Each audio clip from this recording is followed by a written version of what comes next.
पाचन तंत्र की कमजोरी जब भी हो जाए, पाचन तंत्र कमजोर होगा तो क्या होगा, पाचन तंत्र अगर कमजोर हो गया तो जो भी आप खा रहे हो उसका पचना बंद हो जाएगा। अगर कोई भी खाया गया खाना पचेगा नहीं तो फिर वो पेट को भारी भी करेगा और कमजोरी भी लेके आएगा। हम दो चीजें बताएंगे, एक तो मॉर्निंग रूटीन और दूसरे नंबर पर व्यायाम। मॉर्निंग रूटीन में किन किन चीज़ों का फॉलोअप करना है और व्यायाम में ऐसे कौन से व्यायाम हैं जो पाचन तंत्र की कमजोरी को हमेशा के लिए दूर करने का काम करेंगे। इन दोनों चीज़ों का, भाई दो चीज़ें हैं और सवेरे सवेरे ही हो जाएंगे, आपको पूरे दिन आप फ्री रहेंगे फिर। तो ये दो चीज़ें अगर सही तरीके से फॉलो कर ली तो किसी भी प्रकार का पाचन तंत्र का रोग होगा उसमें लगभग ये मान लो कि महीने भर के आसपास में ही 50% के आसपास आराम होना चालू हो जाएगा। ठीक है।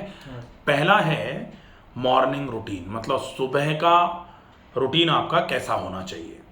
तो सबसे पहले, अच्छा ये शास्त्रोक्त है, आयुर्वेद में लिखी हुई बात है कि दिन की शुरुआत अगर इस तरीके से कर ली जाए तो रोग, पाचन तंत्र का तो छोड़ो, किसी भी प्रकार के रोग में आराम होगा, चाहे वो लिवर की बीमारी हो, चाहे किडनी की हो, चाहे हार्ट की हो, चाहे फेफड़ों की हो, चाहे जोड़ों का दर्द हो, कोई भी बीमारी, चाहे वो डायबिटीज़ हो, बीपी हो, कोलेस्ट्रॉल बढ़ गया हो, थायराइड की बीमारी हो, हर बीमारी में आराम होगा। क्या है, सवेरे जल्दी जागना, ब्रह्म मुहूर्त उत्तिष्ठे, ब्रह्म मुहूर्त में जाग जाया जाए। अब बहुत सारे लोग ये कहते हैं ब्रह्म मुहूर्त का मतलब क्या होता है और हम कितने बजे जाग जाएं। तो वैसे तो ब्रह्म मुहूर्त का मतलब होता है, ब्रह्म का मतलब होता है सूर्य और मुहूर्त का मतलब होता है सूर्य के पास वाला समय, सूर्य के पास वाला समय जो है उसका मुहूर्त। तो अब ब्रह्म मुहूर्त का अगर सही मतलब निकाला जाए तो सूर्योदय से लगभग कुछ 48 मिनट से लेकर के आप 96 मिनट तक के समय को ब्रह्म मुहूर्त में कंसिडर कर सकते हैं। ठीक है। अब जैसे सूर्योदय मान लो 6:30 बजे हो रहा है तो 96 मिनट पहले, मतलब लगभग 5 बजे के आसपास से ब्रह्म मुहूर्त चालू हो जाएगा। अगर मान लो 6 बजे हो रहा है तो वो लगभग 4:30 बजे के आसपास तक जाता है। ठीक है। तो आप 5 से लेकर के 6 बजे के बीच में जाग जाओ कैसे भी करके। ठीक है। जैसे ही जागे, जागते ही कम से कम 3 ग्लास सादा पानी पीना है। ठीक है। अब लोग क्या करते हैं, जागते ही मोबाइल देख लेते हैं, जागते ही कुछ और चीजें देखते हैं। सर मतलब कई वीडियोस में बताते हैं मतलब सुबह उबला हुआ पानी पीना चाहिए। हाँ, उबला हुआ पानी अपने को बिल्कुल भी नहीं पीना है। अच्छा। क्योंकि अगर हम गर्म चीज़ों का ज़्यादा उपयोग करेंगे इंटरनली तो वो क्या करेगा, धीरे धीरे करके गर्मी की वजह से मांसपेशियों की दीवारें जो हैं वो फैलना चालू हो जाएंगी, एटोनिक कॉन्स्टिपेशन होता है, ढीली हो जाती है मसल्स। तो अपने को गर्म पानी नहीं पीना है। गर्म पानी कब पीना है, जब आपको खांसी हो रही है, जब आपका गला बैठ गया है, जब आपको बहुत जुकाम हो गया है, जब आपको दमा का कोई प्रॉब्लम लग रही है तो आप गर्म पानी पी लो, कोई दिक्कत नहीं। लेकिन जनरली ऐसे ही वजन कम करने के लिए ऐसे ही गर्म पानी पियो, उससे शरीर की बीमारियां ठीक होती हैं। तो बीमारियां ठीक होती हैं, लेकिन क्या, कौन सी, वात की वजह से जोड़ों में जकड़न आ रहा है तो ठीक होगा। कहा जाता है वात वृद्धो उष्ण कामिता, वात बढ़े तो उष्ण जल या फिर उष्ण मतलब गर्म चीज़ों का उपयोग किया जाना चाहिए। लेकिन वात बढ़ा नहीं है तो फिर गर्म चीज़ों का उपयोग क्यों, और बल्कि अपना तो पित्त बढ़ा हुआ है। तो पित्त बढ़ा हुआ है तो क्या है, पित्त वृद्धो शीत कामिता, पित्त में तो ठंडी चीज़ें उपयोग में लेनी चाहिए और अपन गर्म पानी कर करके पियेंगे तो हालत ख़राब हो जाएगी। सर मतलब कई वीडियोस देखे उनमें बताते हैं मतलब हाँ, तो वो अपन भूल जाएं, बढ़े हुए पित्त में गर्म पानी का उपयोग बिल्कुल भी नहीं किया जा सकता। ठीक है। सादा पानी पीना है। जैसे ही जागे, जागते ही सबसे, चूंकि जो सवेरे का रूटीन है उसमें बहुत अच्छी अच्छी चीज़ें आ रही हैं, इसलिए सवेरे के रूटीन को स्ट्रिक्टली फॉलो करना है। जैसे ही जागे, जागते ही पानी पी लिया, पानी पी करके 10 मिनट रुकना है। अब यहीं बहुत सारे लोगों को तो बड़ी समस्या आती है कि हम पानी पीते हैं, हमें तो पानी पीने के बाद रुका ही नहीं जाता। बहुत सारे लोग तो कहते हैं कि साहब पानी पीने का तो समय ही नहीं होता, हम तो जगते हैं, हमको तुरंत ही टॉयलेट का दरवाज़ा दिखाई देता है। तो आदत बनाओ धीरे धीरे करके। ठीक है। सबसे पहले धीरे धीरे करके, अगर एक बार में 3 ग्लास नहीं पिया जा रहा तो पहले 1 ग्लास पानी पी लो, 10 मिनट नहीं रुका जा रहा तो 1 मिनट रुक लो, फिर धीरे धीरे करके पानी की क्वांटिटी 3 ग्लास तक लेके आओ और रुकने का टाइम जो है 10 मिनट तक लेके जाओ। ठीक है। 10 मिनट रुके, अब उसके बाद मोशन जाना है।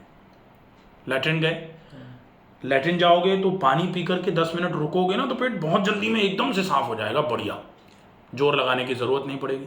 ठीक है, 10 मिनट रुकने के बाद अब मोशन जाके, मोशन से वापस आए, हाथ मुंह धोया, मंजन कर लिया। ठीक है, मंजन करने के बाद पाचन तंत्र के लिए बहुत ही उपयोगी एक प्रक्रिया होती है ऑयल पुलिंग।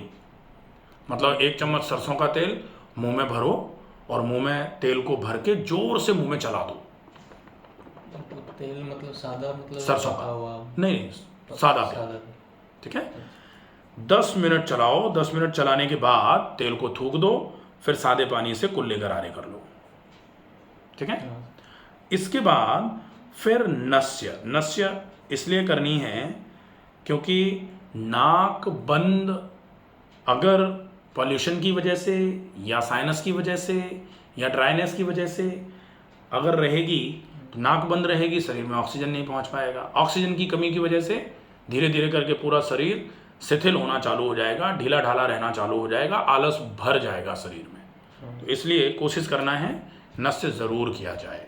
नस्य मतलब नाक में गाय का घी या तो उंगली से लगा लेना और या ड्रॉपर से डाल लेना, 2-2 ड्रॉप दोनों तरफ। फिर मतलब सांस लेने से ना? हाँ, नाक में घी डाला, इस तरीके से नाक को मसल लिया और नाक को मसलने के बाद अब आती है बारी, एक बार ये तो हो गया मॉर्निंग रूटीन। अब मॉर्निंग रूटीन में सवेरे सवेरे कुछ पेट में ऐसा डाल दो जो पेट को ठंडा कर दे। अब पेट को ठंडा करने के लिए आंवला और मिश्री का उपयोग कर लो। आंवला मतलब आंवले का पाउडर 1 चम्मच, उसमें 1.5 चम्मच के आसपास मिश्री का पाउडर मिला दो, 1 गिलास पानी में घोल के पी लो। आंवला बालों के लिए भी बहुत अच्छा होता है। आंवला विटामिन सी है तो एंटी इन्फ्लेमेटरी होता है। आंवला अमृता कहा जाता है, इसलिए पूरे शरीर के लिए ही बहुत उपयोगी है। और मिश्री ऊर्जा देने का काम करेगी, ये ठंडी होती है तो शरीर में ठंडक पहुंचेगी। ठीक है, ये हो गया, ये तो हो गया मॉर्निंग रूटीन, पहली चीज। अब दूसरे नंबर पे आते हैं हम व्यायाम। ठीक है, व्यायाम जो एक बहुत अहम भूमिका निभाता है किसी भी बीमारी को दूर करने में। व्यायाम में आप कोई सा भी व्यायाम कर लो, कोई भी वो व्यायाम जिससे शरीर में, पूरे शरीर में ही खून की चाल बढ़े और शरीर से भीना भीना पसीना निकलना चालू हो। ठीक है, अब वो पसीना कब निकलेगा? जब हम व्यायाम को 30-40 मिनट से ज़्यादा करेंगे लगातार। जैसे हम अगर 10 मिनट टहल के आ जाएं, पसीना तो आएगा नहीं। ठीक है, तो कम से कम 40 मिनट टहला जाए, और वो भी लगातार, और वो भी बिना रुके, और वो भी बिना मुंह खोले, बिना मुंह से सांस भरे, बिना मुंह से बोले। ठीक है, तो ये टहलना जो 40 मिनट का है, ये 40 मिनट का टहलना हमारे लिए फिर ये मान लो सर्वोत्तम व्यायाम हो जाएगा। कोशिश करो 40 मिनट में 4 किलोमीटर कवर कर दो, मतलब तेज गति से भी चलना है तो खूब अच्छी सांस भरेगी, खूब अच्छे तरीके से खून की चाल बढ़ जाएगी पूरे शरीर में, और अच्छा पसीना भी आना चालू हो जाएगा। 20-25 मिनट के बाद पसीना आना चालू हो जाएगा अगर तेज चलेंगे तो। ठीक है, इसके बाद फिर हम सीधे प्राणायाम पर आएंगे। प्राणायाम में अगर 10 मिनट अनुलोम विलोम और लगभग 100 बार डीप ब्रीदिंग कर लेंगे तो पूरे शरीर में खून की चाल के साथ में ऑक्सीजन की भी आपूर्ति हो जाएगी।